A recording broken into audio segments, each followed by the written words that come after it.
Ibu bapak, saudari, saudaraku yang terkasih, bacaan ini bisa menjadi modal untuk hidup yang baik.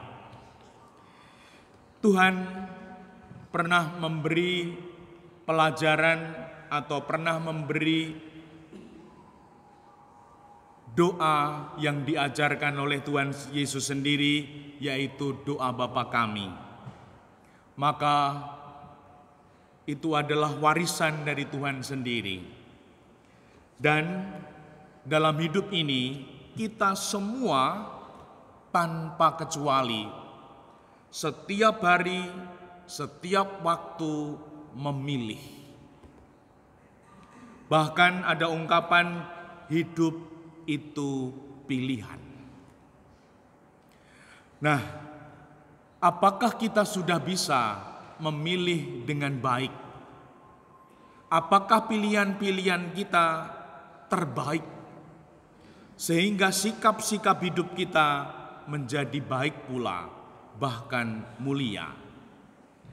Maka mari kita belajar dari Tuhan sendiri yang memberikan pelajaran memilih, di mana Tuhan Yesus memilih rasul-rasulnya.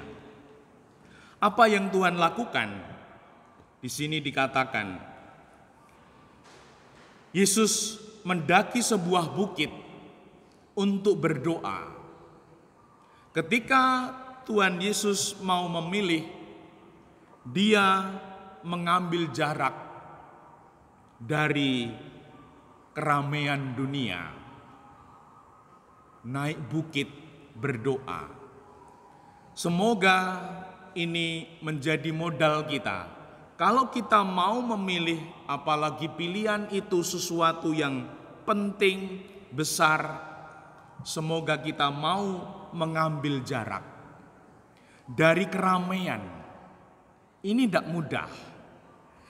Meninggalkan saat ini ya, di dunia digital ini ya, meninggalkan HP untuk beberapa saat sulit.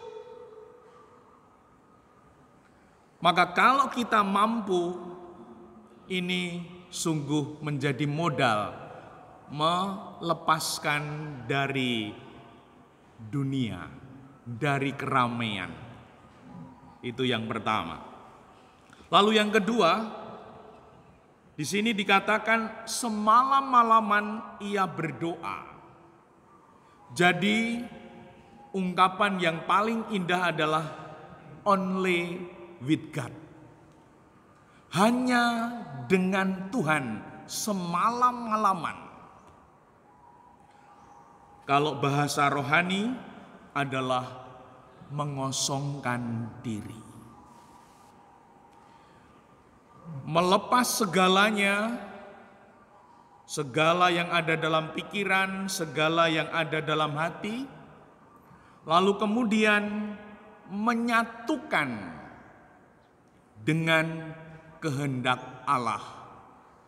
Kita mungkin punya rencana, lalu kita satukan dengan kehendak Allah, maka ada ungkapan kehendak Allah yang utama. Hanya dengan Tuhan, tidak ada yang lain. Maka pilihannya tidak terpengaruh ini, tidak terpengaruh itu, tidak terpengaruh di sana, di sini, terpengaruh dikuasai hanya oleh Tuhan. Dan semoga kita mampu sedikit berani mencoba untuk melakukan ini. Kalau mau memilih jodoh, memilih pekerjaan, memilih sikap-sikap hidup yang baik, berani mengosongkan diri. Jadi kalau punya ember, isinya disok. Tidak ada lagi isi di pikiran, tidak ada isi lagi di hati, yang ada Tuhan. Maka ada ungkapan yang bagus banget, menimba kecerdasan dan kebijaksanaan Tuhan. Sehingga nanti kita boleh menjadi pribadi yang cerdas dalam Tuhan, bijaksana dalam Tuhan, karena menempatkan Tuhan yang utama. Dan semoga dengan demikian, kemudian Tuhan Yesus memilih 12 rasul. Dan 12 rasul itu dikatakan yang terakhir, Yudas Iskariot kemudian menjadi pengkhianat. Ibu bapak, saudari-saudaraku yang terkasih, dengan memilih, dengan melibatkan Tuhan, itu saja tidak menjamin kesempurnaan. Dan kita boleh mengatakan di sini Yudas Iskariot menjadi pengkhianat. Kita boleh mengatakan demikian. Karma tidak akan salah alamat. Dalam Matius 27 ayat 5 diberitakan oleh Matius, Yudas Iskariot mati gantung diri. Dalam Kisah Para Rasul bab 1 ayat 18,